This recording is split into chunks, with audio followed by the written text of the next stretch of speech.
ada seorang hamba rajin sholatnya. Ini sahih riwayatnya, sahih.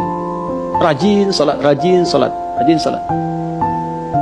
Tapi yang menarik tertuliskan, ya, ketika malaikat itu yang aras tertuliskan, ini termasuk bagian dari ahli neraka.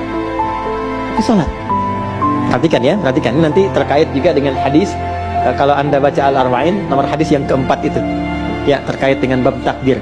Bagaimana kemudian ikhtiar seorang hamba itu, ya, menjadikan ia berubah dari salah menjadi soleh dan sangat dicintai oleh Allah.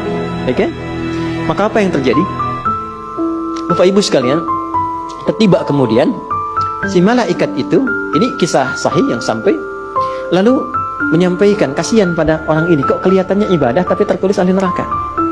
Maka disampaikan dengan cara yang Allahu a'lam, apakah menyamar atau bagaimana, tuliskan, kamu kok terus-terusan sholat, padahal belum tentu baik di mata Allah, belum tentu menjadi bagian ahli surga. Perhatikan jawabannya. Tujuan saya sholat ini bukan karena surga atau neraka. Tujuan sholat ini bukan karena saya dipandang baik atau buruk, tapi tujuan sholat ini saya ingin mengagungkan Allah Subhanahu wa Ta'ala. Perhatikan. Dan nanti ini menjadi cara bagi seseorang yang ingin bertobat.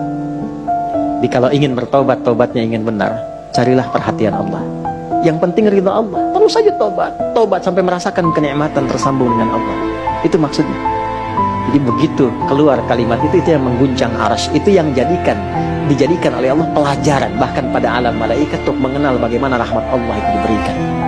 Mudah bagi Allah membuka, merubah, memutar, mudah. Tapi Allah ingin memberikan pelajaran bahkan di alam malaikat bagaimana kasih Allah diberikan. Begitu kalimat itu muncul, apa yang terjadi? Maka berubahlah di arsy namanya menjadi ahli surga.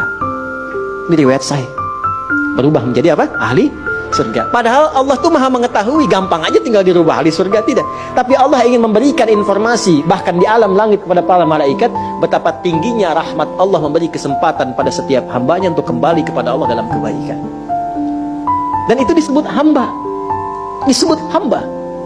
Karena itu Allah begitu mencintai ketika ada pelaku maksiat, dia pengen tobat, itu begitu dicintai dan statusnya naik lebih tinggi. Ini yang menyebabkan ayat ini turun. Qul ya ibadiyalladzina asrafu ala anfusihim. Ini yang menyebabkan itu menunjukkan rahmat Allah. Hai hambaku, betapa besar pun kau pernah berbuat dosa, sepanjang masih hidup belum tiba ajalmu, jangan pernah putus asa untuk mendapatkan rahmatku. Pakai rahmat. Rahmat di sini mencakup Rahman dan Rahimnya Allah Subhanahu wa Ta'ala. Karena itu kalau anda pernah berbuat salah, kita jangan malu untuk kembali.